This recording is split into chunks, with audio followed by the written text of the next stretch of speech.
بسم اللہ الرحمن الرحیم۔ 6 صفات۔ آج کے اس ویڈیو میں ہم 6 صفات، مکمل 6 صفات، 6 نمبر کا مذاکرہ جسے کہتے ہیں، دیکھیں گے۔ بزرگان دین نے حدیث کی روشنی میں ہمیں 6 باتیں بتائی ہیں۔ اگر یہ 6 باتیں ہماری زندگی میں عملاً آ جائیں تو ہمیں دین پر چلنا آسان ہوگا۔ 6 باتیں یہ ہیں: نمبر 1 کلمہ طیبہ، نمبر 2 نماز، نمبر 3 علم و ذکر، نمبر 4 اکرام مسلم، نمبر 5 اخلاص نیت، نمبر 6 تفریغ الوقت۔ ہر نمبر کے 3 اجزاء ہیں۔ نمبر 1 مقصد، نمبر 2 فضائل، نمبر 3 حاصل کرنے کا طریقہ۔ سب سے پہلے ہم کلمہ طیبہ کے بارے میں دیکھتے ہیں۔ کلمہ طیبہ کا مقصد، کلمہ طیبہ کا مقصد یہ ہے کہ 4 لائن کا یقین ہمارے دل کے اندر آ جائے۔ لا الہ الا اللہ سے 2 باتوں کا یقین اور محمد رسول اللہ سے 2 باتوں کا یقین۔ لا الہ یعنی زمین سے لے کر آسمان تک جتنی چیزیں ہیں وہ سب اللہ کے حکم کے بغیر کچھ نہیں کر سکتی۔ الا اللہ یعنی اللہ تعالیٰ ان ساری چیزوں کے بغیر سب کچھ کر سکتے ہیں۔ اگر ہماری زندگی میں محمد صلی اللہ علیہ وسلم کے طریقے موجود ہوں، دنیا کی کوئی چیز بھی موجود نہ ہو تو بھی ہم دونوں جہاں میں کامیاب ہو جائیں گے۔ اگر ہماری زندگی میں محمد صلی اللہ علیہ وسلم کے طریقے موجود نہ ہوں تو دنیا کی ساری چیزیں موجود ہوں تو بھی ہم دونوں جہاں میں ناکام ہو جائیں گے۔ فضائل، نبی کریم صلی اللہ علیہ وسلم کا ارشاد ہے کہ جو بھی بندہ کسی وقت بھی دن میں یا رات میں لا الہ الا اللہ کہتا ہے تو اعمال نامے میں سے برائیاں مٹ جاتی ہے اور ان کی جگہ نیکیاں لکھی جاتی ہیں۔ نبی کریم صلی اللہ علیہ وسلم کا ارشاد ہے کہ لا الہ الا اللہ والوں پر نہ قبروں میں وحشت ہوگی نہ میدان حشر میں۔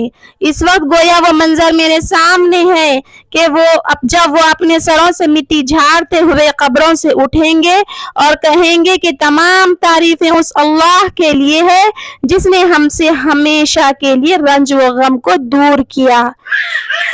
حاصل کرنے کا طریقہ، کلمے کا یقین حاصل کرنے کے لیے 4 لائن کی مشق کی جائے۔ نمبر 1 اٹھتے بیٹھتے چلتے پھرتے سفر میں حضر میں کلمے کی دعوت خوب دی جائے۔ تعلیم کے حلقوں میں بیٹھ کر غور و عظمت سے سنا جائے۔ خدا کی قدرت پر غور کیا جائے۔ بغیر ستونوں کے آسمان کا کھڑا ہونا، بادل سے بارش کا برسنا، زمین سے غلے کا اگنا، زندہ مرغی سے مردہ انڈے کا پیدا ہونا، مردہ انڈے سے زندہ مرغی کا پیدا ہونا وغیرہ چیزوں پر غور کرے۔ رو رو کر اللہ سے کلمہ طیبہ کا یقین مانگا جائے۔ نماز کا مقصد یہ ہے کہ صفت صلاۃ زندگی میں آ جائے، یعنی جس طرح نماز کے اندر ہمارے جسم کے اعضاء اللہ کے حکم پر چلتے ہیں اسی طرح نماز کے باہر بھی چلنے والے بن جائے۔ فضائل، حدیث پاک کا مفہوم ہے کہ ایک نماز سے دوسری نماز تک جو گناہ صغیرہ ہو جاتے ہیں وہ نماز کی برکت سے معاف ہو جاتے ہیں۔ دوسری حدیث پاک کا مفہوم ہے اگر کسی شخص کے گھر کے سامنے نہر جاری ہو، اس میں وہ 5 مرتبہ روزانہ غسل کرتا ہو تو اس کے بدن پر کچھ میل نہیں رہے گا۔ اسی طرح 5 مرتبہ نمازیں پڑھنے سے خدا گناہوں کو مٹا دیتا ہے۔ ایک اور حدیث کا مفہوم ہے کہ نماز معراج المؤمنین ہے۔ نماز حضور صلی اللہ علیہ وسلم کی آنکھوں کی ٹھنڈک ہے۔ اس کو حاصل کرنے کا طریقہ یہ ہے، اول وقت میں نماز پڑھنے کی کوشش کرے۔ جب اذان کی آواز سنے تو فوراً اپنے سارے کام چھوڑ کر نماز کے لیے اپنے آپ کو تیار کرائے، نماز میں جو کچھ پڑھا جاتا ہے اسے ٹھیک ٹھیک یاد کرے، غسل سے لے کر سلام پھیرنے تک تمام مسائل کو معلوم کرے، نماز کے اندر اللہ کا دھیان پیدا کرنے کے لیے 3 تسبیحات کی پابندی کرے، اور قرآن شریف کی تلاوت آداب کی رعایت رکھ کر کرے، رو رو کر اللہ سے نماز کی روح کو مانگا جائے۔ تیسرا، علم کا مقصد یہ ہے کہ تحقیق کا جذبہ پیدا ہو اور جہالت والی زندگی ہم سے دور ہو جائے۔ فضیلت، جو شخص اسلام کو زندہ کرنے کی نیت سے علم سیکھتے سیکھتے مر گیا، جنت میں اس کے اور نبیوں کے درمیان صرف ایک ہی درجے کا فرق ہوگا۔ اس کو حاصل کرنے کا طریقہ یہ ہے، فضائل کی کتاب کو مجمع میں زور سے پڑھا جائے، فضائل کی کتاب کو غور و عظمت سے سنا جائے، اپنی زندگی کا ہر عمل علماء سے پوچھ کر کرے، اگر نہ ہو سکے تو معتبر کتابوں کو دیکھ کر کرے۔ ذکر کا مقصد یہ ہے کہ غیر اللہ کی برائی دل سے نکل جائے، اللہ کی عظمت اور برائی ہمارے دل میں آ جائے۔ فضائل، حدیث پاک کا مفہوم ہے کہ ذکر کرنے والے زندہ ہے اور ذکر نہ کرنے والے مردہ ہے۔ دوسرے حدیث پاک کا مفہوم ہے کہ ایک شخص کی گود میں بہت سے روپیے ہوں جس کو وہ تقسیم کر رہا ہو اور دوسرا شخص ذکر کر رہا ہے تو ذکر کرنے والا افضل ہے۔ کسی شیخ کامل سے بیعت کرے، پھر صبح و شام کی تسبیحات کی پابندی کرے اور مسنون دعاؤں کا اہتمام کرے، قرآن شریف کی تلاوت آداب کی رعایت رکھ کر کرے، اپنے اوقات میں سے وقت مقرر کر کے دعاؤں کا اہتمام کرے اور اللہ سے آخرت کا دھیان مانگے اور موت کو اکثر یاد کرتی رہے۔ اکرام مسلم کا مقصد یہ ہے کہ اسلامی معاشرہ اور دینی ماحول زندہ ہو، جس کے زندہ ہونے سے ہر قسم کے انسانوں کو دین پر چلنا آسان ہو جائے گا۔